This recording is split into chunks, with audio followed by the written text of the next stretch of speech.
Welcome, Gunrunner.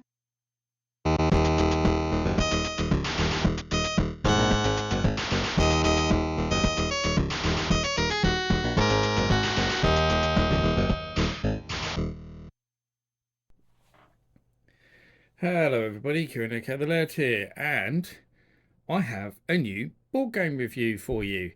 And you might remember that quite recently I did a look at a vintage turbo board game based on the classic Sega arcade game, of course, which is part of a series by Milton Bradley, aka MB Games.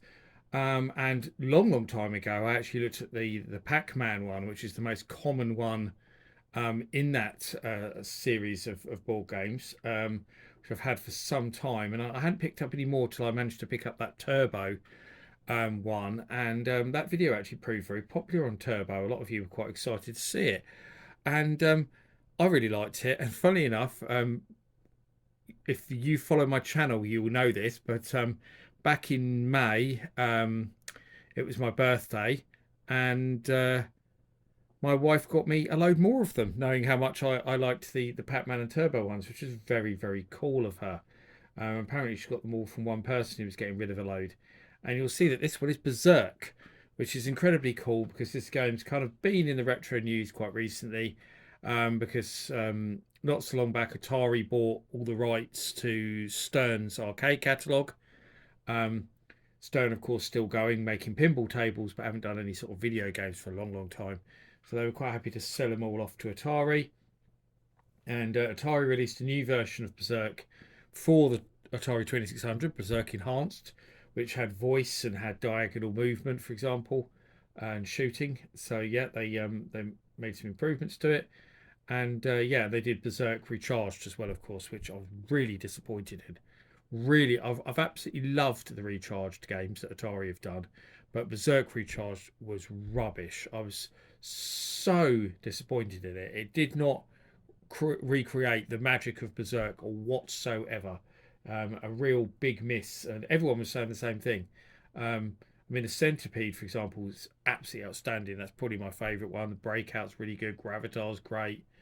Um, all the ones I've played have been brilliant, and then we got that utter dirge that was Berserk with its weird sprites and stuff. Anyway, we're not reviewing that. That'll be a different video. I might do that at some point though, if you want to see it. But it's really not good because we are going to be looking at this Berserk board game, which I say is part of a series by MB Games.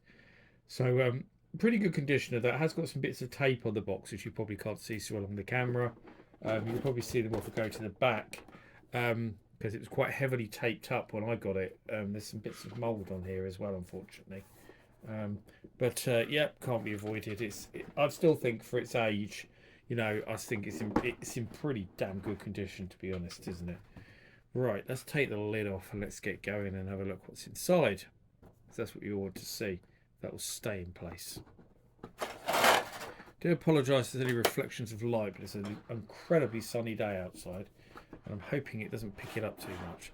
So this is always the problem, is trying to get the whole board in camera view. But you can see here is our Berzerk board. Again, this is in very good condition. It's a very slight bit of damage down the bottom there. But that's it. Apart from that, it's in brilliant condition. So as you can see, it's set out like a grid, like a maze, much like the game. So we've got our hero down here. I think that's supposed to be Evil Otto up the top. Though in the game he's obviously just a smiley face here. It looks like they've taken some liberties with what he looks like.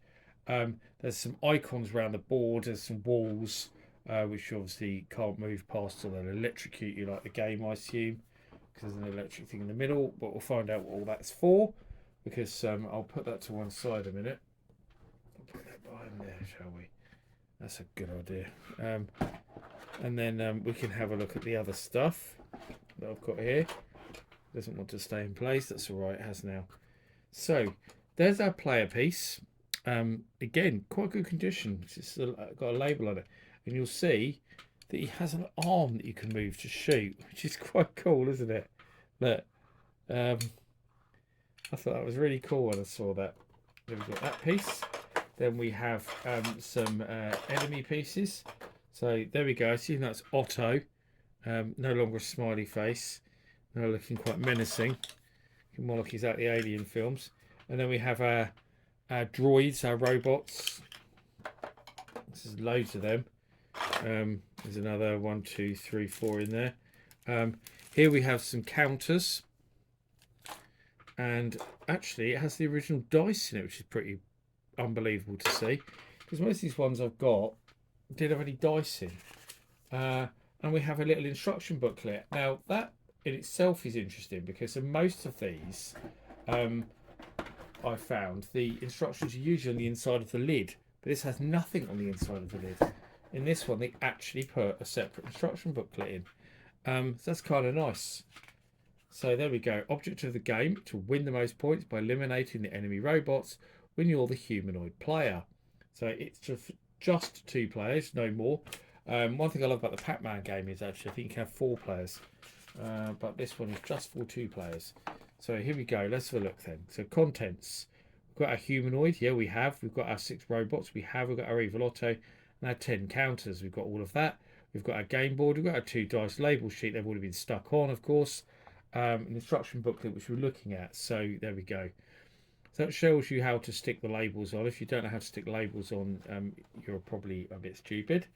And then it says put the humanoid and Evil Otto on each of their start spaces at the opposite sides of the game board, and the 6 robots on the spaces marked with a yellow star. So you remember on the game board, I don't know if you can see there actually, what those yellow stars were all about.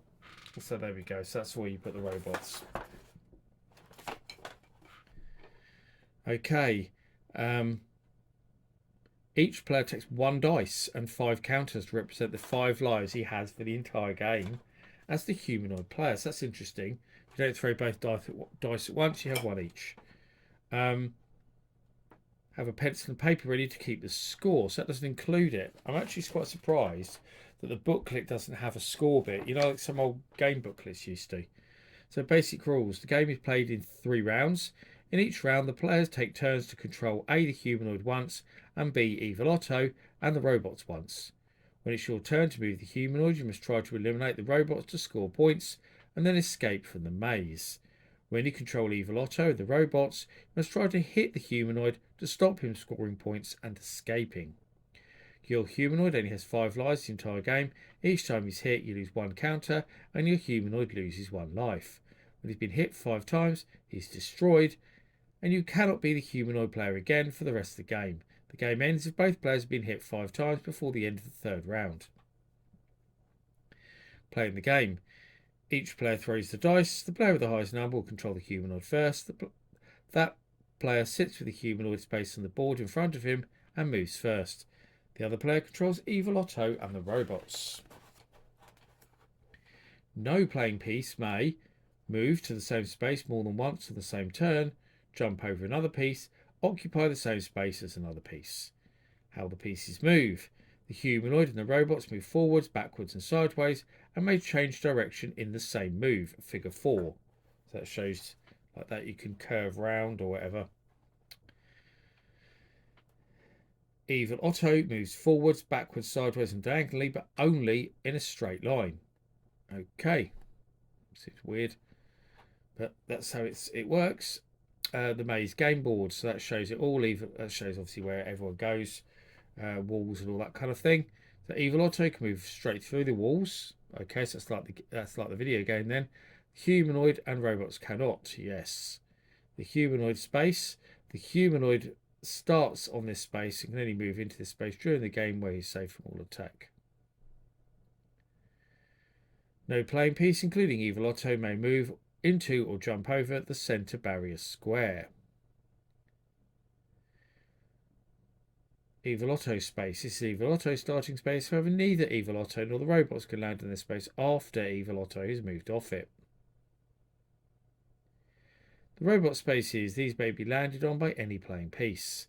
The striped spaces. These divide the maze into the humanoid side and the Evil Otto side.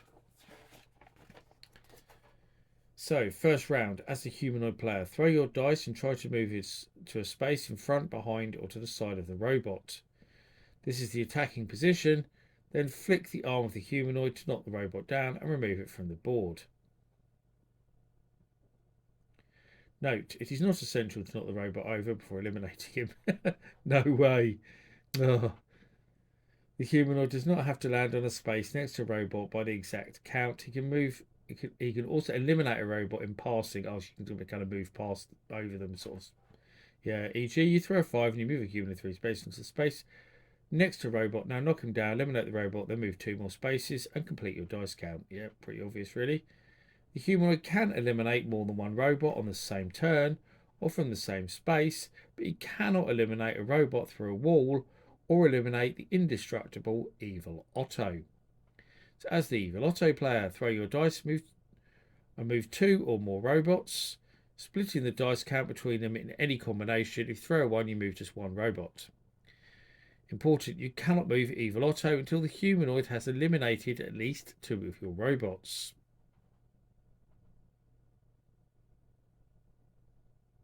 That's interesting. When the humanoid has eliminated 2 or more of your robots, you must move Evil Otto on every turn as well as the robots. If you throw a 1, move just Evil Otto. If you throw a 2, move Evil Otto 1 space and a robot 1 space. So instead of moving 2 robots, Evil Otto replaces that basically. If you throw a 3 or higher, you must move Evil Otto and at least 2 robots. You must always move Evil Otto first, then the robots. Evil Otto and the robots hit the humanoid by landing on the spaces occupied by the humanoid, not necessarily by the exact count. You may finish your move after you've hit the humanoid the same. Yeah, it's when you're the humanoid. When the humanoid has been hit, he returns to his starting square and the humanoid player loses 1 counter or life. Return 1 counter to the pool. I have an overwhelming thing to just keep saying the humanoid must die, but there we go, I've said it now. When your humanoid has eliminated 4 or more robots, you have the option of either escaping from the maze or trying to eliminate the remaining robots to earn extra points. To escape, move a humanoid to the Evil Otto space, not necessarily by exact count, and you're out. Okay, I apologise for the jump there, but the camera ran out of memory, the stupid thing, and so I had to go and delete some stuff and carry on the filming. So where were we? We were on continuing the game here. So we're on point 2 when it died, I believe. So after you've eliminated 5 robots or more, and once you've crossed over to Evil Otto's side of the board, you may not cross back to the humanoid side. The striped barrier spaces are regarded as part of the humanoid side. This rule does not apply to Evil Otto or the 1 remaining robot. When you are the humanoid player, you receive 10 points for each robot you eliminate. If you eliminate all 6 robots in 1 round, you receive 60 bonus points to make a score of 120 points. Part 2 of the first round. When your humanoid has escaped from the maze or has been hit 5 times, turn the game board around, put the pieces back on their starting spaces, and let your opponent take his turn at controlling the humanoid. Second round, play proceeds as in the first round, except for the following difference. When it's your turn to be the Evil Otto player and the humanoid has eliminated 2 or more of your robots, you then move Evil Otto and 1 of your robots only on each following turn. Third round, when the humanoid has eliminated 2 or more of your robots, you can start moving Evil Otto if you wish. On each of the following turns, you can move either Evil Otto or 1 or more of the robots. You cannot control the humanoid in rounds 2 or 3 if you've lost all your 5 lives in the previous rounds. However, you should continue to play Evil Otto until your opponent has lost 5 lives or completed all 3 rounds. Do not forget to note down your score at the end of each of your turns as the humanoid. The player who scored the most points wins. So it's kind of interesting how they split it into levels, but I do think it's kind of hard to remember the level structure. I mean, I did have a play of this with my wife, and we struggled to remember that, and we kept having to go back and look at it, which kind of ruined the flow of it a bit, I felt. I think the game is quite cool, but I think you'd have to play it quite a few times to remember what all the rules are, especially with the rounds. I think the rest is how you move around the board and stuff is all pretty straightforward. It's remembering how these rounds work that I think makes it a bit overly complicated in a way.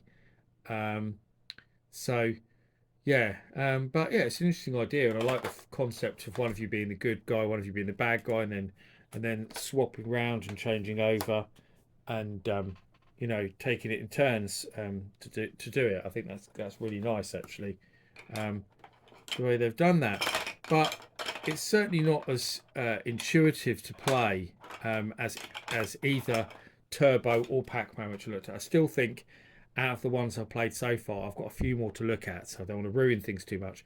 But out of the ones I've looked at so far, in Pac-Man, Turbo, and this one, Berzerk, Pac-Man's definitely the best one. I love Pac-Man. It's still one of my favourite ball games. It is brilliant. So if you don't have Pac-Man, you should go and buy it. Really. Um, but that's it. We've looked at Berserk.